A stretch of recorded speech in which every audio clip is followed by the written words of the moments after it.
Welcome to bird media. నేను Vaishnavi. Visakha steel plant ప్రైవేటీకరణ అంశంలో ఏపీకి చెందిన ప్రధాన రాజకీయ నాయకులందరూ ఘోరంగా విఫలమయ్యారంటున్నారు కాంగ్రెస్ సీనియర్ నేత జగ్గారెడ్డి. ఇప్పుడు ఈయనే తీవ్ర స్థాయిలో విమర్శలు చేస్తున్నారు. ముఖ్యంగా deputy CM Pawan Kalyan target చేస్తున్నారు ఆయన. అయితే ఆయన చెప్తున్నట్లు సినిమాల్లోనే కాదు రాజకీయాల్లో కూడా పవన్ కళ్యాణ్ యాక్టింగ్ చేస్తున్నారా, నాకు అదే అనిపిస్తోంది అంటూ ఘాటైన వ్యాఖ్యలు చేశారు. ఎన్నికల సమయంలో విశాఖ ఉక్కును మేం కాపాడుతాము, ప్రైవేటీకరణను కూడా మేం అడ్డుకుంటాము, ఒకవేళ అవసరమైతే కనుక దీనిపైన కేంద్రంతో కూడా ఢీకొంటామని అప్పట్లో చేసిన ప్రకటనలు ఇప్పుడు ఏమైపోయాయంటూ ప్రశ్నిస్తున్నారు. కేవలం ప్రెస్ మీట్లు, ట్వీట్లు, ప్రకటనలకే పరిమితమైపోయి కార్మికుల కష్టాలు, వారి భవిష్యత్తును పట్టించుకోవటం లేదని ఎద్దేవా కూడా చేశారు ఆయన.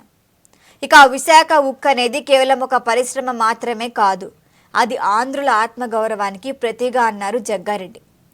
ఈ స్టీల్ ప్లాంట్ కోసం 32 మంది యువకులు ప్రాణత్యాగాలు చేశారని, అలాంటి చరిత్ర ఉన్న సంస్థను ప్రైవేటు చేతుల్లో పెట్టడం రాష్ట్ర ప్రజలపై చేసిన ద్రోహం అని కూడా మండిపడ్డారు.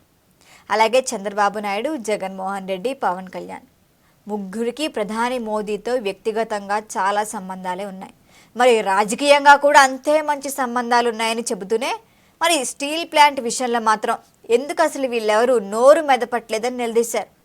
అధికారంలో ఎవరున్నా సరే ఢిల్లీకి వెళ్ళి గట్టిగా మాట్లాడే ధైర్యం అసలు ఇక్కడ ఎవ్వరికీ లేదు. అందరూ కేంద్రం ముందు చేతులు కట్టుకొని నిలబడ్డానికే పనికొస్తారని కూడా ఆరోపించారు.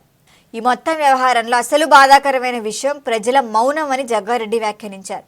ఆంధ్ర ప్రజలు ఇంకా ఎందుకు నిద్రపోతున్నారు, ఇంకా ఎందుకు నిద్రలోనే ఉన్నారు, ఉక్కు కార్మికులు ఎందుకు పోరాటానికి అసలు దిగట్లేదు అంటూ ప్రశ్నిస్తున్నారు.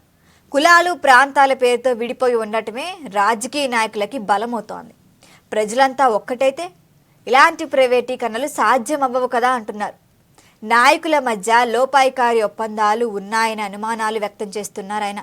అందుకే ముగ్గురు నేతలు కేంద్రంపై ఒత్తిడి తేకుండా సైలెంట్గా ఉంటున్నారు అన్నారు.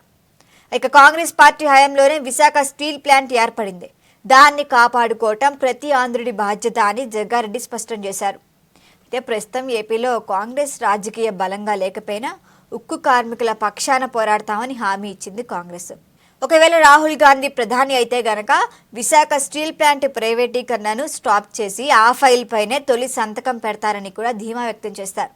ప్రస్తుతం ఉన్న రాజకీయ పదవులు, నాయకుల పదవులు లబ్ధి కోసం ఏపీ ప్రయోజనాలను తాకట్టు పెట్టేస్తున్నాయని తీవ్రంగా ఆవేదన వ్యక్తం చేశారు.